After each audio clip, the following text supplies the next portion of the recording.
Sabi ng researcher ko, kumpirmado na tol, diretso. Papuntang Pasay City si Duterte. Ayan mga kababayan ha. Kita nyo naman, napakatindi. Ito pa, may balita pa, kapapasok lamang mga kababayan. Wait lang ha. Pakita ko sa inyo. Ito. Siguro tapos na yan kay Bonggong yan. Ito. Yan. Di ba kanina nasa Bongo itong si Bongo. Nasa ambulansya at nagpapa-interview po doon. Ngayon pumasok siya mga kababayan dito sa terminal. Sabi dito, hindi umano alam ni Senator Bongo kung anong status kay dating Pangulong Rodrigo Duterte dahil pinagbawalan umano sila at hindi pinapasok sa bahagi ng NAIA. Pati ang doktor ng dating presidente, pakiusap naman niya sa mga taga-suporta ni Duterte na huminahon at alamin muna ang katotohanan at siguraduhin na maayos ang kalusugan ng dating presidente. Sa mga kababayan ko, huminahon muna kayo, hintayin muna natin, alamin muna natin ang katotohanan, siguraduhin muna natin na ligtas at maayos ang kalusugan ni dating Pangulong Rodrigo Duterte sa adpo ni Bongo. Ano po, so ito i-play natin.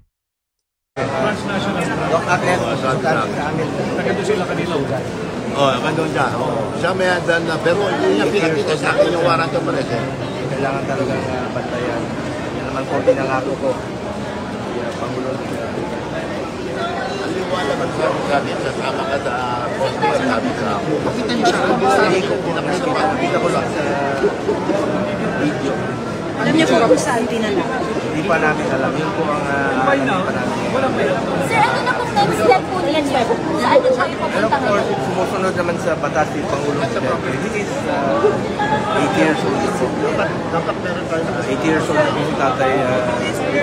Ayan na, mismo nang galing na kay Bongo sumusunod naman daw sa batas si dating Pangulong Duterte. Abogado siya alam niya kung may warrant of arrest or wala. Hindi naman sasama yan kung alam niyang walang warrant of arrest at kung walang red notice mga kababayan. Kanya mo pa mapasama yung si dating Pangulong Duterte. Lalo na at abogado po yan mga kababayan. Kaya nga kung titingnan nyo, bakit napasama or bakit sumama si dating Pangulong Duterte sa ating mga kapulisan? Kasi nga alam niya mga kababayan na meron siyang arrest warrant at lumabas na yung red notice din ng Interpol. Ano po ngayon ipagpatuloy pa natin? Ginawa lang yan. Sa Prame. Para sa Prame siya. arrest na ginawa I think nandun siya kasama na natin si in-expect mo po na. Sinong next? Eto mga kababayan, tanong ko lang naman, sa palagay nyo, sinong next? Sinong next? Palagay ninyo, sinong next? Marami na po kaming narinig ng mga nakaraang araw. Sabay po ba kayong dumating sa Bongo? Hindi. Hindi nga ako pinapasok dito eh. Okay. Actually, pinagbawalan kami, doktor, kasama ko yung ambulansya, dahil importante nga sa akin yung kalusugan niya. Unahin muna natin ang kalusugan before anything else. Tinawag yung pass namin. Hindi kami pinapasok. Hanggang VIP, sir, hindi kayo pinapasok? Hindi kami pinapasok. Hindi kami, mga doktor niya, dala namin yung ambulansya. Anyway, sa mga kababayan ko, hinahon muna kayo. Kain muna natin, alamin muna natin yung katotohanan. Siguro ang akala ni Bongo mga kababayan makakalusot yung kanilang diskarte. Kasi tingnan nyo halos kay Laika Lopez ganun din yung diskarte nila. Di ba sila yung dumadalaw-dalaw kay Laika Lopez nung panahon na na-contempt dyan po sa kamera na sinamaan daw ng lasa, tapos isinakay sa ambulansya, ipinalipat ni Sara Duterte dun sa kanilang ambulansya mga kababayan. Ngayon naman, ang diskarte naman nila dito para makuha itong si Digong, isasakay sa ambulansya, tapos kunyari dadalhin daw sa ospital dahil procedure daw, hindi Duterte po ngayon. May doktor naman yung ating gobyerno. Ano po, anyway, ipagpatuloy pa natin. Yun lang po ang pakiusap ko sa inyo lahat. Siguraduhin muna natin na ligtas at meron ba? May warrant of arrest ba si Pwede wait ako lang. tulong? Ano yun? Na ano kasi ako? Datnan. Papabilisan ako napkin. Ay, Sus ko na, kayo pa ito. Wait lang mga kababayan, tingnan muna natin. Kung meron pang alam ko sa RTV Malacanang yon, di ba? Eto, nag-post din si Montulfo. Wait lang, basahin natin. Sabi ni Montulfo dito mga kababayan, nag-post din siya. Eto, breaking news daw. Ayan o, breaking news. Marami ng PNP at miyembro ng International Police Organization, Interpol sa NAIA upang isave ang warrant of arrest kay dating President Digong for alleged crime against humanity. Sana mahinaho ng pag-aresto kay Digong na expected na darating ng alas 10 ng umaga. Eto, kanina pa siguro to mga kababayan. Kanina pa to. Itong post ni ano. Wait lang, tingnan natin yung sinasabi dito sa PCO daw. Tingnan natin saglit mga kababayan ha. Saglit lang. Mabilis lang to. Kasi nakita kong post pa lang mga kababayan. Eto. Yan, eto. 7 minutes ago. Sabi dito, basahin po natin. Kaninang madaling araw, natanggap ng Interpol Manila ang official copy ng warrant of arrest mula sa International Criminal Court, ICC. Basahin pa natin. Ika 9:20 ng umaga ngayong araw, March 11, 2025, ang dating Pangulong Rodrigo Duterte at ang kanyang grupo ay dumating sa Maynila mula Hong Kong sakay ng Cathay Pacific CX 907. Sa kanyang pagdating, inihain ng Prosecutor General ang ICC notification para sa isang arrest warrant sa dating Pangulo para sa krimen laban sa sangkatauhan mga kababayan. Ang dating Pangulo at ang kanyang grupo ay ay nasa mabuting kalusugan at sinuri ng mga doktor ng gobyerno. Sinigurado na siya ay nasa maayos na kalagayan. Ang mga opisyal ng PNP na nagpatupad ng warrant ay tiniyak na may suot na body camera. Sa ngayon, nasa kustodiya na siya ng kinauukulan, mga kababayan. So, ibig sabihin, may arrest warrant nga. May warrant of arrest nga, mga kababayan, na dala-dala. Taliwas po dun sa pinapakalat na video na kung saan sinasabi na wala daw pong warrant of arrest. Ayan o, mismong galing po yan sa Presidential Communication Office. Alam nyo, napakagaling ngayon ng PCO. Bakit mga kababayan? Updated po sila sa kung ano yung nangyayari sa ating gobyerno. Unlike noon na lumipas na ng 2 araw bago pa po na ilabas ang balita, eto updated na ngayon. So ngayon mga kababayan, yung sinasabi nila na walang warrant of arrest, sabihin nyo pumunta dito at magbasa ng statement ng PCO. Ayan o, maliwanag naman. Kanina madaling araw, natanggap na ng Interpol Manila ang official copy ng warrant of arrest mula sa International Criminal Court or galing sa ICC. Fake news ba mga kababayan? Yung sinasabi natin sa inyo noong mga nakaraang araw? Fake news ba tayo? Ayan o, kita nyo mga kababayan, may warrant of arrest. Ibig sabihin, yung binalita natin noong nakaraang araw, galing doon sa 2 website, sa Rappler at saka sa People's Tonight, totoo po yun. Legit yung source na pinanggalingan nun. At eto na nga ngayon o, kita nyo, kaninang madaling araw lang natanggap ng Interpol Manila yung arrest warrant galing po sa ICC. So ibig sabihin may arrest warrant ka kaya inaresto, eto pong si Digong. Yung mga kasamahan ni Digong, katulad ni Nabongo na nagsasabi na walang arrest warrant, wag po kayo magpapapaniwala dyan. Bubudulin lang kayo ng mga yan. Ayan o, napakaliwanag naman. Diba kung titingnan nyo, ayan o. May karma din, sabi ng mga taga-suporta ni Digong dito. Hindi natutulog ang langit. Ayan, sabi naman ng iba mga kababayan. So ibig sabihin, may hustisya na. Ano po, may hustisya na para dun sa mga naiwan na mga nabiktima sa AJK ni Duterte. Eto na mga kababayan, yung sinasabi po natin na akala nila hindi sila sisingilin sa kanilang mga ginawang pagkakamali at pagkakasala sa sambayan ng Pilipino. Yan, napakaliwanag mga kababayan. Hawak na ng kustodiya ngayon si dating Pangulong Duterte. At ngayon mga kababayan, hintayin natin kung ano yung sasabihin nitong si Sara Duterte. Dahil alam naman po natin na si Sara Duterte mga kababayan talagang may problema sa may problema mga kababayan sa alam nyo na yon.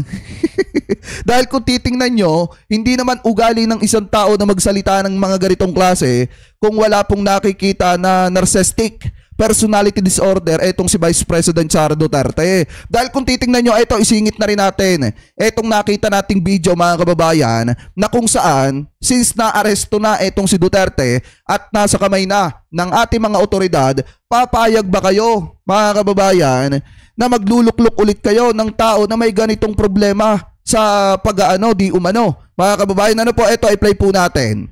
Tingnan nyo kung paano magsalita dito si Vice President Sara Duterte at kung ano yung nadiskubre ng Vera Files. Ito, i-play muna natin. Ako ang priority. Hindi ikaw. Dapat kasi daw. Kasi natin. Kasi naiintindihan mo, di ba? Yung sinasabi dito, dapat daw ang priority siya at hindi si PBBM. Kaya marami siya sigurong sundalo. Pakitama na lamang po ako mga kababayan na kung ako po ay mali. Dahil kung titingnan nyo, kaya siya nagre-react dito, dahil hindi po naibigay yung gusto niya na kapag uuwi siya ng Davao, kailangan naka-chopper. And then tingnan nyo yung mga pinagsasasabi niya dito. Meron akong maliliit na anak. Kasi namin siya, do I have to tell them na semi-British accent? Ako ang priority. Kasi ako ang priority. Kasi ako ang priority. Hindi ikaw. Meron akong maliliit na anak. Kasi namin siya, do I have to tell them na semi-British accent? Semi-British accent. And I said, of course. Kasi presidente ka, ikaw magsabi. Unang-una, the presidency of 2022 was mine already. Na nanalo na ako sa surveys, lahat ng tao solid na, united na for my candidacy. Kita proteksyon lang namo. Sir. Pak!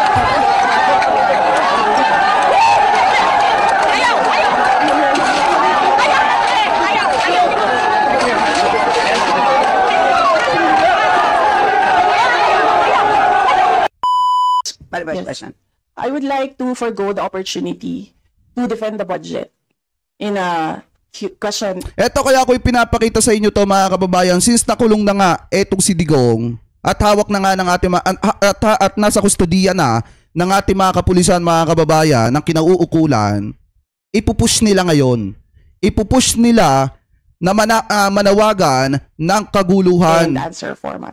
I will leave it up to the House to decide on the para gawing presidente etong si Sara Duterte. Tandaan nyo yan mga kababayan ipupush nila ngayon na manawagan ng kaguluhan para gawing presidente etong si Sara Duterte. Dahil nga etong si Digong mga kababayan ay nasa kamay na ng kinauukulan. Kumpirmado na po yan.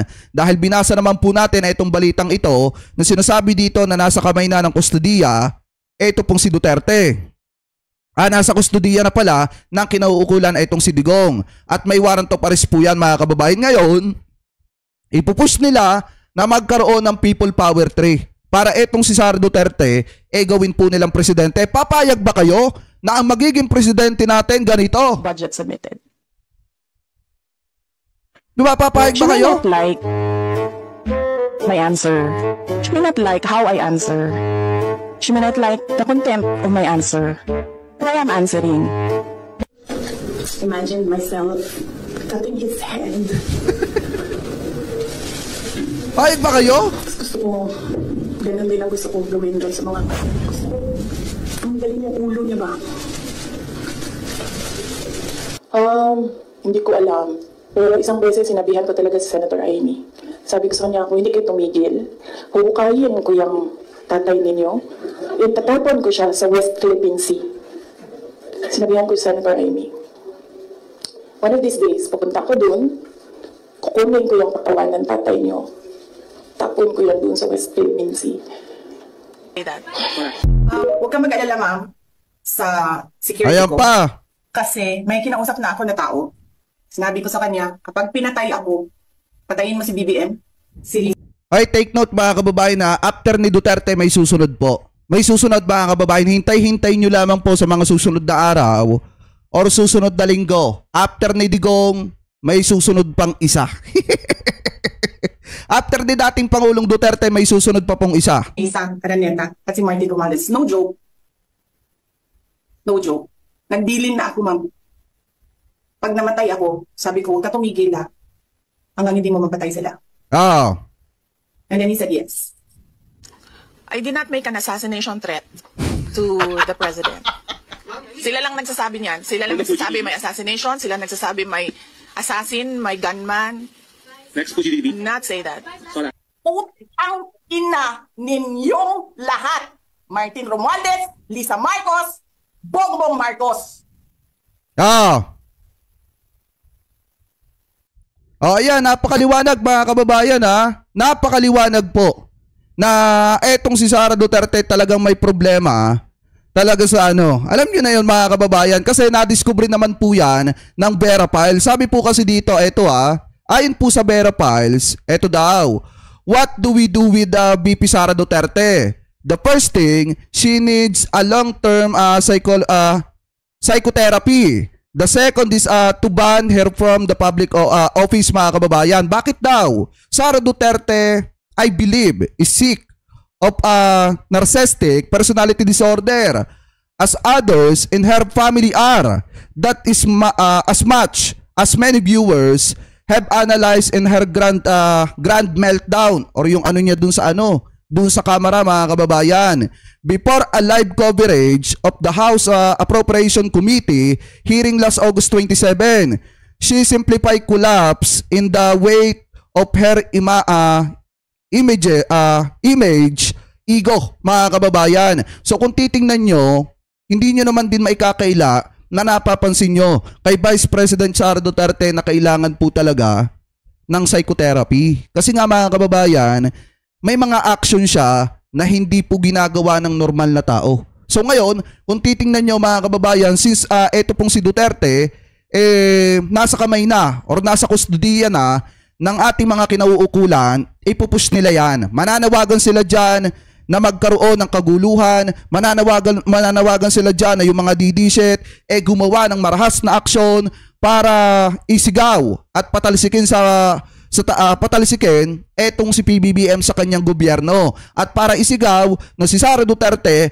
ang dapat pong pumalit kay PBBM. Dahil nga sa nangyari kay dating Pangulong Duterte na inaresto sa bisa ng warrant of arrest galing sa ICC ng ating mga kapulisan. Mga kababayan. So anyway, kayo, ano po ang komento ninyo hingil po dito sa mga balitang ito na tinalakay po natin? Ano po ang masasabi ninyo dito po sa nangyaring pag-aresto kay dating Pangulong Duterte sa bisa po ng warrant of arrest na ipinadaan ng ICC dito po sa Interpol mga kababayan? So comment below na lamang po